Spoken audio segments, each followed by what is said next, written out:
Hello everyone, welcome back to my channel. ಇವತ್ತು ನಾನು dry jamun ರೆಸಿಪಿನ ಶೇರ್ ಮಾಡ್ತಾ ಇದ್ದೀನಿ. ಮೊದಲಿಗೆ ಡ್ರೈ ಜಾಮೂನ್ಗೆ ಪಾಕನ ರೆಡಿ ಮಾಡ್ಕೊಂಬಿಡೋಣ. ಒಂದು ಕಡಾಯಿಗೆ 1 ಕಪ್ಪಷ್ಟು ಸಕ್ಕರೆ, 1 ಕಪ್ಪಷ್ಟು ನೀರನ್ನ ಹಾಕಿ ಸಕ್ಕರೆ ಕರಗೋವರೆಗೂ ಇದನ್ನು ಕಾಯಿಸ್ಕೋಬೇಕು. ಚೆನ್ನಾಗಿ ಕೈ ಆಡಿಸಿ ಕಾಯಿಸ್ಕೋಬೇಕು. ಪಾಕ ಬರಬೇಕು ಅನ್ನೋ ನೆಸೆಸಿಟಿ ಇಲ್ಲ, ಜಸ್ಟ್ ಸಕ್ಕರೆ ಕರಗಿದ್ರೆ ಸಾಕಾಗತ್ತೆ.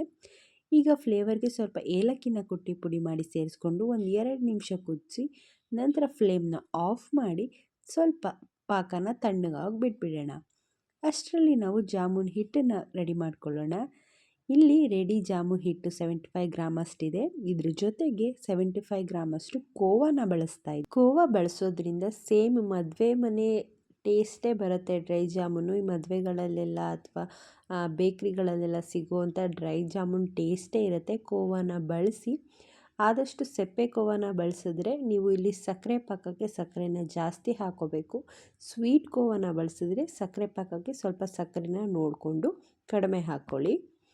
ಈಗ ಇದನ್ನು ಯಾವುದೇ ಗಂಟಿಲ್ಲದೆ ಈ ರೀತಿ ಕೈಯಲ್ಲಿ ಒಂದು ಸ್ವಲ್ಪ ಕಲಿಸ್ಕೊಂಡು ನಂತರ ಇದನ್ನು ನೀರಲ್ಲಿ ಕಲಿಸೋದ್ಕಿಂತ ಹಾಲಲ್ಲಿ ಕಲಿಸಿದ್ರೆ ಟೇಸ್ಟ್ ಇನ್ನೂ ಚೆನ್ನಾಗಿರುತ್ತೆ.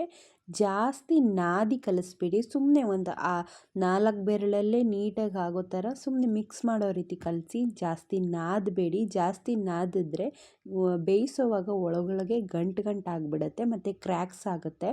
ಹಾಗಾಗಿ ಜಸ್ಟ್ ಲೈಟಾಗಿ ಪ್ರೆಸ್ ಮಾಡಿ ಕಲಿಸ್ಕೊಂಡು ಒಂಚೂರು ಎಣ್ಣೆ ಸವರಿ ಒಂದು ಬೌಲ್ನ ಮುಚ್ಚಿಡಬೇಕು. ಒಂದು 10 ನಿಮಿಷ 15 ನಿಮಿಷ ಆದಮೇಲೆ ನಾವು ಇಲ್ಲಿ ಉಂಡೆಗಳನ್ನ ರೆಡಿ ಮಾಡ್ಕೊಳ್ಳೋಣ. ಉಂಡೆ ಮಾಡ್ಕೊಳ್ಳುವಾಗೂ ಅಷ್ಟೇ ತುಂಬ ಪ್ರೆಸ್ ಮಾಡಿ ಉಂಡೆಗಳನ್ನ ಮಾಡ್ಕೋಬೇಡಿ. ಲೈಟಾಗಿ 2 ಕೈಯಲ್ಲಿ ಒರಳಿಸ್ತಾ ಉಂಡೆಗಳನ್ನ ಮಾಡ್ಕೊಳ್ಳಿ. ನೋಡ್ತಾ ಇರ್ಬೋದು, ಒಂದು ಕ್ರ್ಯಾಕ್ಸ್ ಆಗಿಲ್ಲ. ನಾನು ತೋರಿಸಿರೋ ರೀತಿ ಇದೇ ಮೆಥಡಲ್ಲಿ ಮಾಡಿ ಒಂದು ಕ್ರ್ಯಾಕ್ಸ್ ಆಗಲ್ಲ.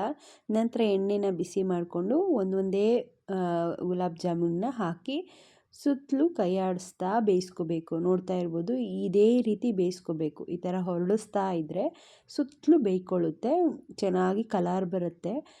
ಕೆಂಪಗೆ ನೋಡಿ ಈ ಕಲರ್ ಬರುತ್ತೆ. ಚೆನ್ನಾಗಿ ಇದೇ ಥರ ಸುತ್ತಲೂ ಹೊರಳಿಸ್ಕೊಳ್ತಾ ಬೇಯಿಸಿದ್ರೆ ತುಂಬ ಚೆನ್ನಾಗಿ ಬರುತ್ತೆ. ಒಂದು ಕ್ರ್ಯಾಕ್ಸ್ ಆಗಿಲ್ಲ, ಒಂದು ಗಂಟಿರಲ್ಲ, ನೀಟಾಗಿ ಬೆಂದಿರುತ್ತೆ.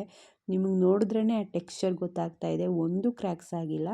ನಂತರ ಇದನ್ನು ಬೆಚ್ಚಗಿರೋ ಸಕ್ಕರೆ ಪಾಕದೊಳಗೆ ಹಾಕಿ ಒಂದು 10 ನಿಮಿಷ ಬಿಟ್ಟರೆ ಸಾಕು. ನಾವು ಕೋವಾಯಿಂದ ಮಾಡಿರೋದ್ರಿಂದ ತುಂಬ ಹೊತ್ತು ನೆನೆಸೋಕೆ ಬಿಡಬಾರ್ದು.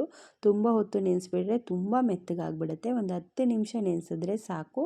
ಸಕ್ಕರೆ ಪಾಕ ಬೆಚ್ಚಗಿದ್ರೆ ಸಾಕು, ತುಂಬ ಬಿಸಿ ಇರಬಾರ್ದು. ನೋಡಿ, ಫೈನಲಾಗಿ ಎಲ್ಲ ನೆಂದು ಈ ಥರ ಆಗಿದೆ. ಈಗ ಇದನ್ನು ನಾವು ಒಂದು ಸ್ಟ್ರೇನರ್ಗೆ ಹಾಕಿ ಎಕ್ಸ್ಟ್ರಾ ಪಾಕ ಏನಿದೆ ಅದೆಲ್ಲ ಸ್ಟ್ರೇನ್ ಆಗೋ ರೀತಿ ಇಟ್ಕೋಬೇಕು. ನಂತರ ಡೆಸಿಕೇಟೆಡ್ ಕೋಕೋನಟ್ ಪೌಡರ್ ಒಳಗೆ ಡ್ರೈ ಫ್ರೂಟ್ಸ್ನ ಮಿಕ್ಸ್ ಮಾಡ್ಕೋಬೇಕು, ಸಣ್ಣದಾಗಿ ಹೆಚ್ಚಿ ಸೇರಿಸ್ಕೋಬೇಕು.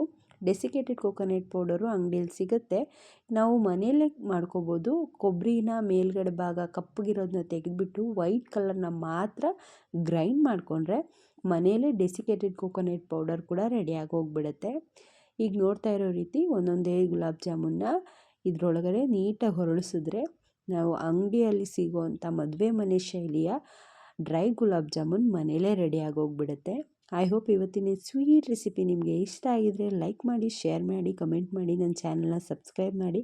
ಮತ್ತೆ ಸಿಗ್ತೀನಿ ಇನ್ನೊಂದು ಹೊಸ ರೆಸಿಪಿಯೊಂದಿಗೆ.